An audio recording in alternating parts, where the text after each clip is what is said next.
everyone, welcome to my new video. आज चाहिँ म बनाउने छु भेज झोल मोमोको लागि चटनीको लागि चाहिँ मैले बदाम भटमासलाई भुट्दैछु साथीहरु। माथिबाट तिल हाले मैले चाहिँ अलिकति बदाम र भटमासलाई भुटेपछि तिल हाले मैले छिट्टै भुटिहाल्छु। त्यही भएर अलि ढिला राखेको मैले सबैले मजाले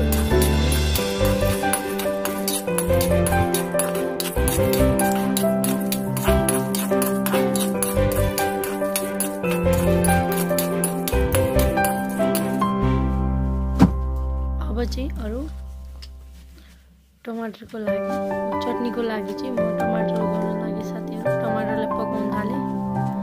थोरै तेलमा तोरीको तेल मजाले तात्न दिने तेल चाहिँ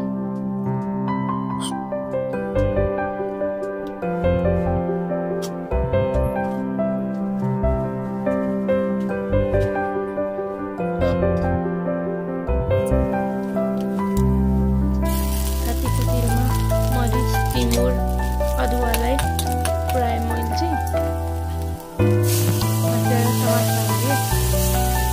मजाले चलाइदिनु।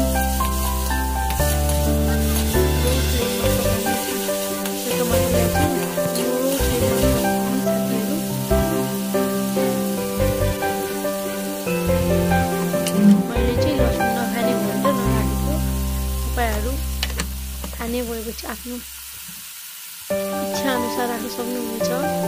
टमाटर गलाउनको लागि मैले नुन राखे, बेसार राखे, अब चाहिँ जिरा धनियाको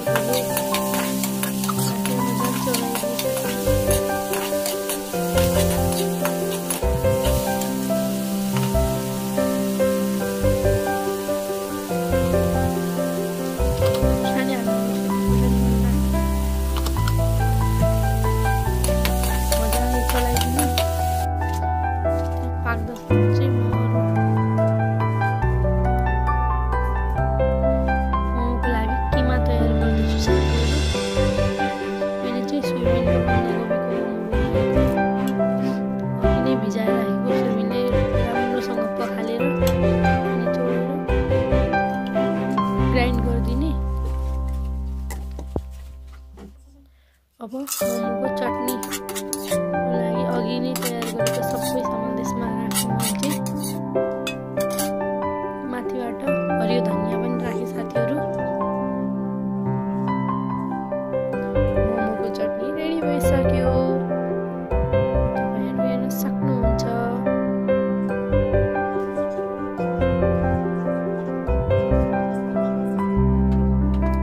अब चाहिँ म किमालाई फ्राई गर्दैछु साथीहरु।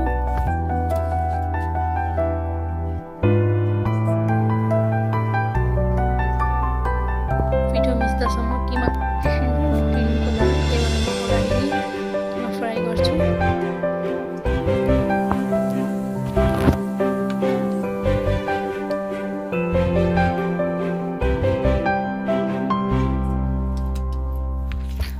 तोरीको तेललाई मजाले राम्रोसँग तात्न दिने।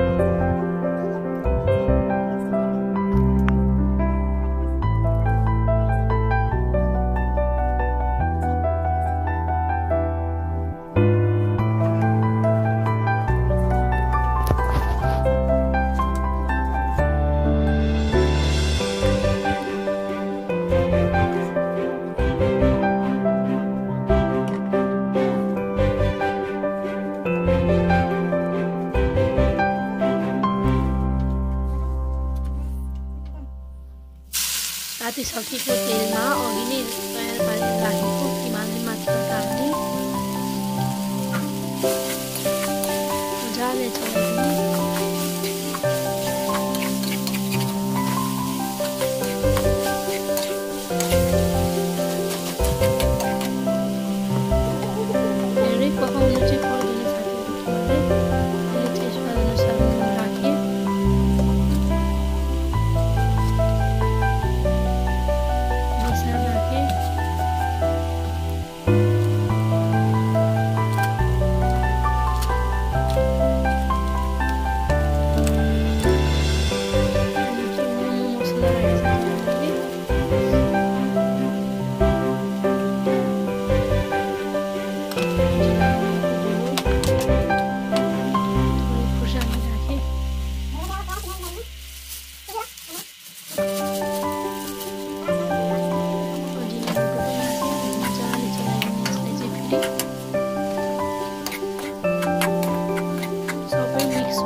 छोपेर राखेपछि म चाहिँ तिर लागे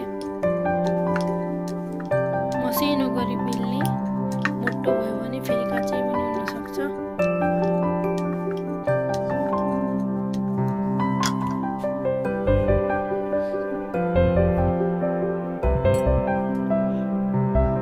त्यसमा अघि नै तयार पारेर राखेको किमालाई राखेर मजाले यसलाई सेप दिने यस्तो भयो मेरो चाहिँ यसै गर्दै सबै मोमोहरू यसरी नै तयार पार्ने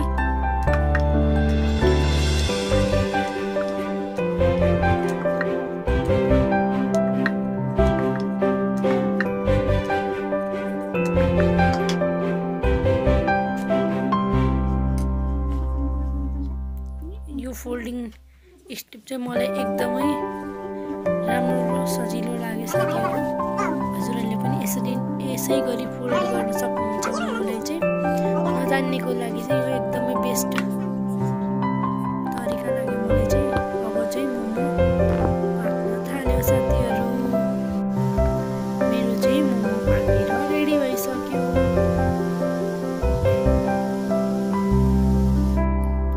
चटनीसँग मजाले खानलाई सब पनि गरे मिठो भएको थियो हजुरहरू पनि यसै गरी ट्राई गर्नु